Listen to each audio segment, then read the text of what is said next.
So, alam niyo ba na kapag merong ganito, free wifi to siya, no? Free wifi and free calls. Diba? Telstra lang, saka lang. So, tingnan natin kung effective ba talaga. Kunwari tayo mag-free calls. Ayan, free calls Australia, national calls Australia. So, i-try natin magtawag kung totoo ba to. So,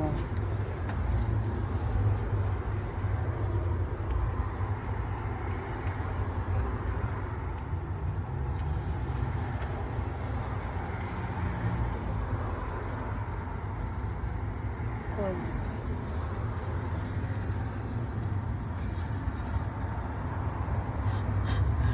Nag-ring man.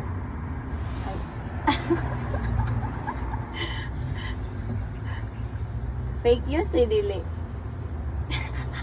Tinuod gid ay. Hala, maka-call gid ay kag free call. Goodbye. Tinuod gid ay. Abi na kung fake news ya, magtawag ra ka ko. For example, wala kay load or anything, wala kay mong phone, mag-triple ra ka, mag-dial ra kay 000. Wala dili na insert. Dili gid ay to siya, dili gid ay joke. Nagtawag-tawag ra ko ba? Free call gid ay, free calls and wifi for everyone. Oh? Nice kayo ba? Ano ra ka diri maki-wifi ka o unlimited? Tawag din ka sa anong klaseng number dito sa Australia. Tino gid ay. Oh, kung nawala ka dito sa Australia pag merong ganyan. Basta memoryado lang nimo lahat ng mga number, no? Tawag ka lang.